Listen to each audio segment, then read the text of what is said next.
Hello, and you're watching a brand new episode of Melt. I'm Ritvika Gupta, and on the show today, we'll be taking a look at the Indian Readership Survey 2019 Q1 survey report.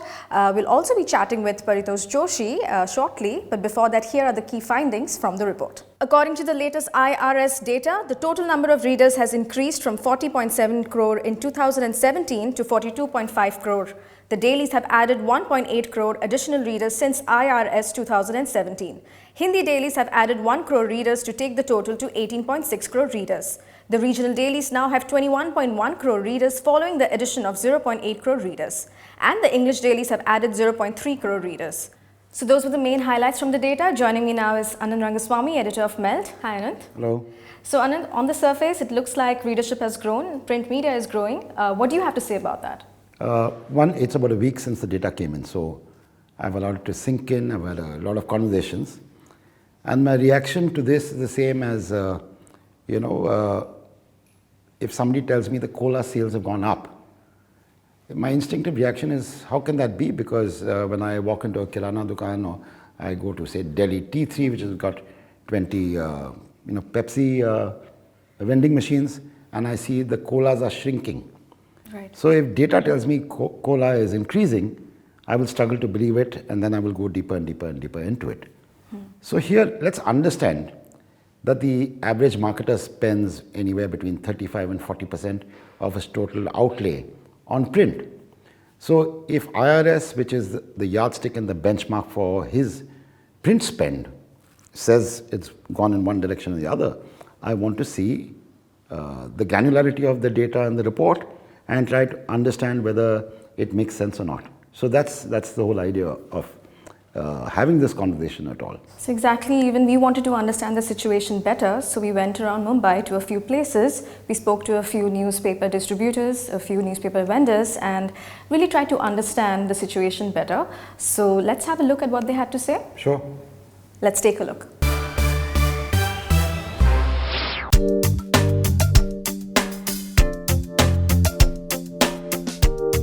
अभी last 3 सालों में तो paper का cell घटना चालू हो गया है और 3 साल बाद 50% पे आ जाएगा बिकॉज अभी डिजिटलाइजेशन जो हुआ है, सोशल मीडिया का यूज़ हो रहा है, ऑनलाइन न्यूज़ जो आ रही है, जो विद इन मिनट्स में हमारे पास आ जाती है। हिंदी, मराठी, गुजराती, ऑल लैंग्वेजेस में उसका कुछ ना कुछ इफेक्ट होना चालू हो गया है। ग्रोथ तो फिलहाल पूरा स्टॉप हो गया है न्यूज़पेपर का, बट जो अभी जो यंग जनरेशन है वो टोटल ऑनलाइन के कारण ऑनलाइन न्यूज़ रीडिंग करना, ये करना। जो ओल्ड जनरेशन है वही सिर्फ अभी भी न्यूज़पेपर रीडिंग करती। मैं यहाँ से 2002 से धंधा कर रहा हूँ, आज 15 साल हो गए यहाँ से धंधा कर रहा हूँ, लेकिन जो पहला धंधा था वैसा धंधा नहीं रह गया अभी, मतलब एकदम डफ हो गया धंधा। घर का जो डिलीवरी हो लोग कस्टमर का, वो अभी मतलब पहले 10-10, 5-5 पेपर लेके पढ़ते थे, लेकिन अभी कस्टमर एक पेपर लेता है तो वो लोग को लेके बहुत होता है, मतलब वही याद आता है उसमें भी, और कस्टमर पढ़ना चाहता नहीं ज़्यादा, मतलब उसमें ध्यान नहीं देता अभी।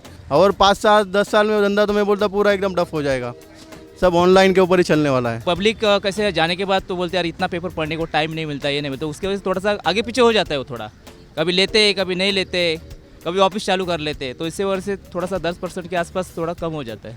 पेपर का सेल घट रहा है।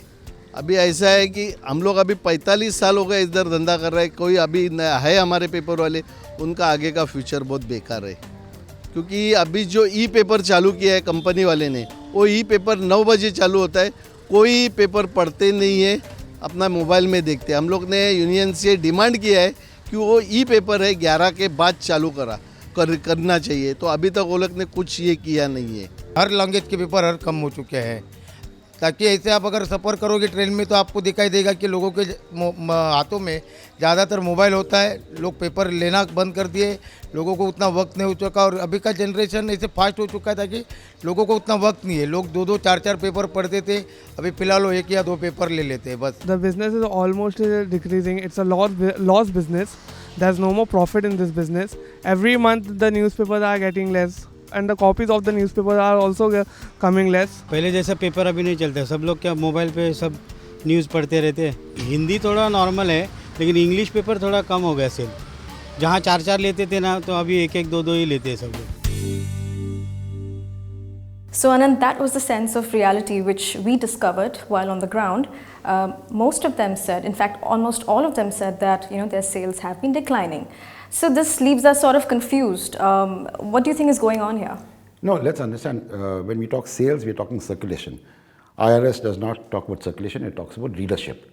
Right. So for the moment, I'll still take a pause and say, okay, sales seem to be going down. Now, maybe other factors are playing. Maybe more people are reading the newspaper. So readership is another question altogether. Exactly, and we went around and we spoke to a few people as well to sort of understand their newspaper consumption habits. Let's have a look at what they had to say. Take a look. You really don't have time to sit down and read the newspaper these days. So I prefer going online and reading about it. These days, majorly on the move is why I usually prefer reading it on the app. But otherwise, if I'm at home or something, I generally prefer reading the newspaper. I've always been a fan of hard copies than soft copies. I do, but it's mostly to the headlines and the sports page. In the form of newspapers, I read it on weekends because as my office is on the weekdays. And other than that, I use the digital platform, that is the mobile apps. Yeah, I read newspapers at times, not daily, but yeah, I have a habit of watching news more than reading newspapers. I don't read any newspaper. When I'll get time, anytime, I'll just prefer for video like YouTube and all, current news and all. I read once a day, every day, means related to politics, related to business, related to the glamour world, everything. I don't need newspapers, but I follow up the news on InShots. So on the app, that's about it. I want to read when I want to read. Like I'm traveling in the car going to Breach Canny Hospital. It gives me 45 minutes. I can at leisure read what I want to read. It's been a long back because the morning newspaper used to come in the morning, and then I don't have time in the morning because I'm a fitness coach. So I have to get up early and do all the PT sessions. And because of that, I was missing the information on the media and the newspaper. So that's the reason I shifted to mobile phones. I don't read regularly. I read only Saturday, Sunday. No, I don't read newspapers. I prefer using apps or digital media as compared to newspapers because newspapers are a little more time consuming and you need to take that special 10 or 15 minutes, whereas everything else is on the go. Digital is on the go, so you can quickly swap through news. Though the newspaper does come at home because my parents read it, so sometimes I end up reading some or the other newspaper, but that's not my primary way of consuming news. And that was an interesting finding, Anant. Most of the people we spoke to are reading less when it comes to newspapers. And even if they're consuming news, it's probably online or on an app. But the report is saying that readership has grown up. So what do you think is going on here? So, that's what we'll explore in the conversation that we have with Paritosh. Mm-hmm. One is there have been some subtle changes to methodology, which cause the numbers to look better. And that to me is disturbing, and like I said, I didn't want to react instantly. So the IRS results came out on Friday, April 26th. So we had a week to soak in the numbers and have a detailed look at their presentation to see whether there's continuity from what happened in 2017 to today, or have there been any changes. And there have been changes, and that's like you say, we found God in the details. And there's a dodgy God there, and we'll have a look at that. Okay, on that note, we should take a short break. Yeah. When we return, we'll be speaking to Paritosh Joshi. Stay tuned. Welcome back. You're watching Melt. Right now, we'll be speaking to Paritosh Joshi. Anant, why are we only speaking to Paritosh Joshi today and not anyone else? Well, one is a simple constraint of time. We're working on television. We've got a 22-minute episode. And, this is not a debate. There is data, and there's an interpretation of the data. And I don't think there was a need necessarily to have a second person interpret the data. Interpretation is an absolute thing. The data is hard numbers. And Paritosh probably knows more about statistics, data than any other marketer or any other professional in the marcoms industry today. So who better than Paritosh? All right, let's dive into the conversation. Let's get ready to melt with Paritosh Joshi. So Paritosh, let's start with this wonderful little detail hidden in a slide at the back of the presentation. This is the upscale methodology slide. It says it's been enhanced. And the first bullet point there says, removed cache grid selection. Now 99% of the people who read this in a hurry, won't even know what the cash grid is, and won't know the implications of removing or adding or including the cash grid. So quickly, can you tell us why this matters so much? MRUC's interviews for the IRS have two components to them. There is a household interview and there is a media interview. Right. The household interview is administered to a homemaker or equivalent. The media's interview is administered to anybody who is of the age of 12 and above. Right. Because it's a 12 plus study. To ensure that there is equal or fair representation of all the possible combinations of kid, young adult, older adult, male, female, there is a grid which is used internationally by which you rotate through these combinations, age and gender combinations, to ensure that everybody gets a fair crack at being represented in the study. Right, and so that we get a overview of an entire household as a and therefore the balanced population, demographics, and therefore yes. of the entire population. Now, the moment you say that you are removing the Kish grid from the media interview and administering it to the same adult, it means that a person who... Sorry, that comes to the next bullet point, where it says the household interview and individual interview with same person for adults. Yeah, actually those 2 points are linked. Correct. The Kish grid point Correct. and this point are linked. Correct. The problem with that is that people who probably represent a half, the adults in the family, are now going to represent the entire family. Right. Very often it may even mean that the sole person in the family who actually reads newspapers will represent or speak for all the other entire, three. Correct. Right? So we are assuming it's about 4 people per household Right. at a 12 plus level, 3.8 to 4. So one person is speaking for the other 2.8 who are not represented anymore because the Kish grid has been gotten rid of. Methodologically, this represents a huge problem because you are going to massively overrepresent one particular demographic, which is usually going to be adult male, and massively underrepresent all the other possible demographics. Now, this will be a continuing problem for the IRS and not just now, because if tomorrow, for instance, you get back to the Kish grid, then this set of numbers become non-comparable. In fact, this is already non-comparable to the 2017 last quarter data. Because 3 quarters of data were taken from 2017. With the Kish grid. Which had a Kish grid. Right. So methodologically, this particular single point that you just pointed at actually makes an incomprehensible mishmash of the study. Right. One of the things that bothers me most is the lack of intervening data points, so you don't see a curve. So we come to that. So 2017... 3 quarters in 2017, they were not able to complete it in 2017. But there was a great interruption, a 1 year's interruption on the fieldwork. So study went on till Q3 of 17. Then there was a great long pause in the fieldwork, and then they did more fieldwork towards the end of 2018 and early 2019. Right. So the problem also is, how do you actually combine data from 2 data points which are completely different in terms of the macroeconomic reality? So that, let's say the Kish grid and the discontinuity are 2 huge concerns. Yeah. The third concern, now this is something we've discussed in 2017 also when the last IRS came out, is this AR and TR, right? Yeah. Now, if the headlines and all the newspapers or digital media publications which have carried the story, the headline seems to be print is growing. Newspapers are growing. Newspapers have nothing to worry about. Now, if we look at the growth in TR for dailies across languages, before we come to that, let me say AIR versus TR.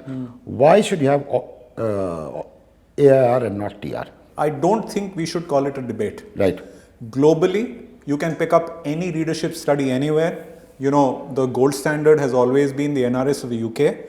But you look at the Brazil study, you look at the Australia study, you look at the various readership studies in the United States, there is only one measure of readership which is used consistently, which is average issue readership, which for a newspaper is read yesterday, which for a weekly is read in the last week, and so on. Right. So it corresponds to the periodicity of the publication. So if it's a monthly, read within the last month.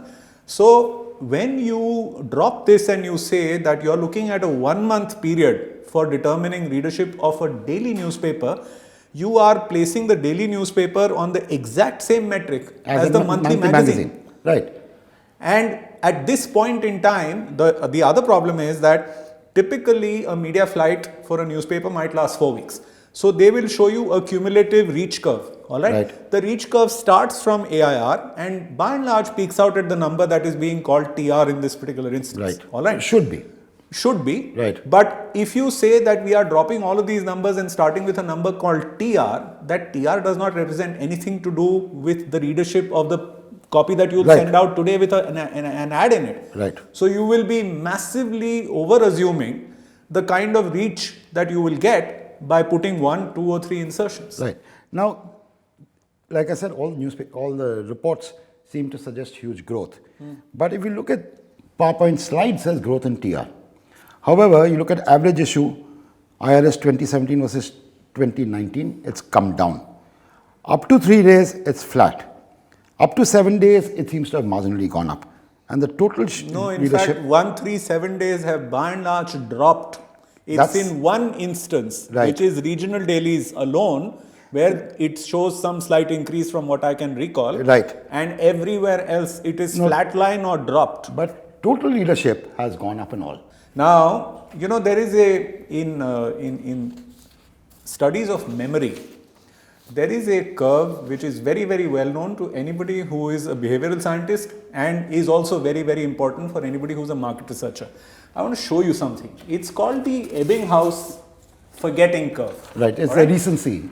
It talks about the fact that most of the stuff that you read about or discover at this moment, in about half an hour, you will have lost most of it. Right. All right. Within a day, you're down to less than a half of that memory, which is why research methodologies don't use recall as a particularly reliable basis, because it is not. Right. We really cannot remember what happened. You know, at a week, you're down to 25% or less. Right? Now, if you're asking people to remember whether what they read over daily in the last 1 month, that data point fundamentally is extremely unreliable.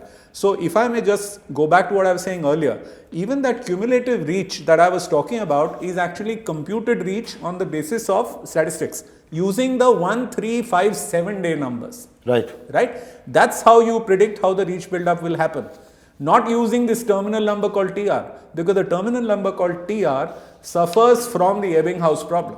That sort of shows up again in our top 20 dailies. Absolutely. And your last 1 month total readership. Absolutely. Again TR. So interpret this for me. Now, if I look at this read yesterday average issue readership, again it's more or less flat. But in some cases it's gone up hugely in the cases of Hindi or non-English. So what do you see in that? Okay. There is another very curious thing which is happening. If you look at the multiplier between the AIR and the TR, they vary widely in the data. All right. They are as low for English dailies as 2.5 times. They are as high as 3.5 times. Right. And this has to do for the regional dailies. Yeah, correct. They are Hindi the higher and multipliers. regional. Hindi and regional. That's correct. Non-English, if you will. And that has to do with this recency effect of memory, right? If you have stumbled upon a copy of that masthead within the last 15 days, 20 days, you have a slightly higher probability, although not much, than if you stumbled upon it in the last 45 days, for instance. It seems obvious that regional and Hindi dailies are likely to be in the line of sight of their potential readers with a higher likelihood than the English ones. And this creates a problem, because the thing is that a lot of the emphasis seems to be on the health of the English daily. Right. And if it was healthy, then the multiplier between the average issue readership should be as consistent with regional dailies. Okay. Then we come to another problem. We've got Nielsen, which does multiple studies. Yes. And we have one study for BAR. We have another study Broadcast for India. For IRS. Yes. And they're not the same. Absolutely. So what does a media planner or a marketer do with this dissonance? I think that's a very, very fine point. We are in an era when more and more marketers and indeed planners are saying that I want a consolidated view, a 360-degree view of the total media consumption. Now, you're going to have to juxtapose two data sets which actually even their periodicities are entirely different. Broadcast India has been done, published quite recently, with a continuous study that ran over, I think, 6 or 7 months. This is a chopped up study where some periods belong in the past and one is relatively recent. Now, if you were to superimpose data from Broadcast India against data from MRUC for IRS, and indeed because of Broadcast India, all viewing data, which comes from BARC on a weekly basis, actually the baselines, the establishment are non-comparable. Right. So, I don't know how exactly anybody who is a user is now going to be in a position to take this data set and this data set, because they don't have any way by which you can merge them, right? We've been talking about fusion as an important technique in market research, but fusion and ascription can only happen when all the the demographics are consistent and periodicities are consistent. Right. So we have now run into a problem where even the classification, the NCCS that you will get out of one study and the other uses the new will not be SCCS, comparable. So right. now I don't know how exactly planners expect to be able to fuse this set of information with this set of information. And we're going to get back to a point where actually they use non-fused data. In which case, what was the entire point? That is it. Okay. Now, here we go through this, and it's a litany of possible complaints or quibbles with the IRS. Yeah. And I'm wondering, why don't they see the positives in their own data? Now, for example, internet sees us. I mean, it's completely instinctive for you to say, newspapers are in trouble, and however, the content is not in trouble. Correct. Right? Absolutely. So now both are monetizable. Newspapers are monetizable. Absolutely. Source content. Absolutely. Why can't they see that their bigger story is to say news brands are strong as opposed to newspapers, and news brands have a lovely growth curve ahead of them. Absolutely. Which is actually seen in this one slide. And you and I were talking earlier about the story which broke yesterday about the dramatic turnaround of The Guardian. For the viewers, when Paritosh says yesterday, we're talking about May 1st, which is when Paritosh and I had this conversation, and a lot of other people were in this conversation. Yes. Yeah. So, The Guardian has demonstrated, the New York Times has demonstrated that it is possible for a newspaper brand, for that masthead, to continue to thrive and grow at times when everybody else thinks that, it's doom all around. Indeed, even if I looked at some of the clips that you just shared a little earlier, people talked about apps. Those apps are sourcing their stuff from somewhere. Right. All right. And increasingly, there is pressure even on the social media to fully acknowledge the role that important newspapers are playing. In fact, Facebook is prepared to pay for good quality of news. Finally. Right. And about time too. So the point is that, you need to just shift your view of how you look at the newspaper, and then suddenly it does not look so bad at all. The problem is, are we doing it? Yeah, for example, we are doing this shoot at 9 o'clock in the morning. So I've read the Times of India, I've read the Economic Times, I've read Mumbai Mirror, I've solved the crossword, and for me, newspapers are very important. For another generation, all the content is important, except they consume it differently on a different medium. I think critically, studies like IRS are extremely important to the publishing community itself. Right. Right? And it's very, very important for the publishing community not to lens that information through lenses which distort the picture. Right. Right? For them to be able to get a fine diagnosis of what they are faced with and then prognosticate about where they go from here, at least they need to look at the data with complete integrity and, without having these fake lenses in the way. The industry needs to be looking at the data long and hard and say, okay, this is what it is. And like you said, that there are good outcomes from here.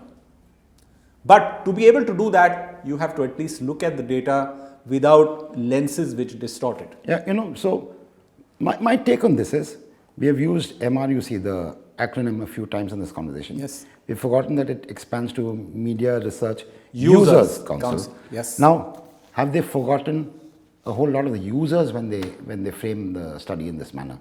For example, getting rid of the Kish grid and so on. Are they forgetting the user, which is the marketer and the media planner, when they outline and the publisher? Objection? Let's be clear, the publisher as well. Sure, the publisher is perhaps a peripheral or later loser, but the main loser is the marketer and the. Sure. So here without being prescriptive, Yes. what do you say is the downside of doing what they've done and the upside if they had to see it with the same data? Now, for example, I think it's non-negotiable they have to bring the kish rate back. That is not negotiable, right? It's the entire, pillar of integrity is falling. Absolutely. Right? Yeah. Similarly, this TR versus AR debate. It's a settled debate. It's not a debate. No, Everywhere in the world, but and including the in point- MRUC's own glossary of terms, the currency mentioned even today, if you go to the site, is average issue readership. But they've On their forgotten own it on their website. own site. Yeah, they've Yeah. forgotten on their own site. Yeah. So that is the problem. This made an entry in 2017 Yeah, Q4 that's correct. and then it stayed. That's correct. So without being prescriptive, what do you say the upsides to this from this data? What should a publisher take out of it? No, I think the publisher should be quite pleased with the fact that they are at a steady state. The mere fact that average issue readerships are not falling off a cliff all over the place, and indeed there are bits and bobs in that study which reveal that there are AIRs that are actually growing, it means to say that even the basic opportunity is not dead in the water or anything like that. All right. Then the larger question, for example, it talks about the fact that there's a massive growth in digital. Massive growth in digital only comes because there is a massive growth in digital consumption. It is not connectivity. You Right. can have a pipe running into your house, but if you're not Absolutely. turning on the tap, there's Absolutely. no content in it. Right? So content is flowing through. Most of that content, or a very large part of that content, is coming through publication houses, publishing houses. So there is good news. The question, of course, is whether you're willing to look at the way that the consumer is changing and, cut your cloth in a manner that that consumer is best able to utilize what you've got. And there is evidence globally from Sweden, from the UK, from the United States, that it is possible to look at newspaper mastheads and turn them into, very fertile grounds for growth, even in 2019. And are they missing the opportunity? This is what I want to close. That, there's an appetite for analysis, opinion, Yes. long reading. Deep There's dives. There's a huge Yes, appetite. yes. And then the spin-offs could be the influence market. Yes. You can do events, you can do roundtables. Yes. You can, amplify that content in a million ways. Yes. Are they missing that? Is that laziness? What is it? I'm struggling to understand that. Because I respect print. No, I think- respect the news brands. Absolutely, And likewise. and so do you. And we are both big consumers. And we're big consumers of, we pay money for it. Yeah. So why is it that they're trying to do what they're doing? I think there is some serious short-termism at play here, right? Within the next month after the study is released, all of these things that we are talking about and many, many more will be identified by people who have access to the real data. We had only access to the summaries which Absolutely. were available, right?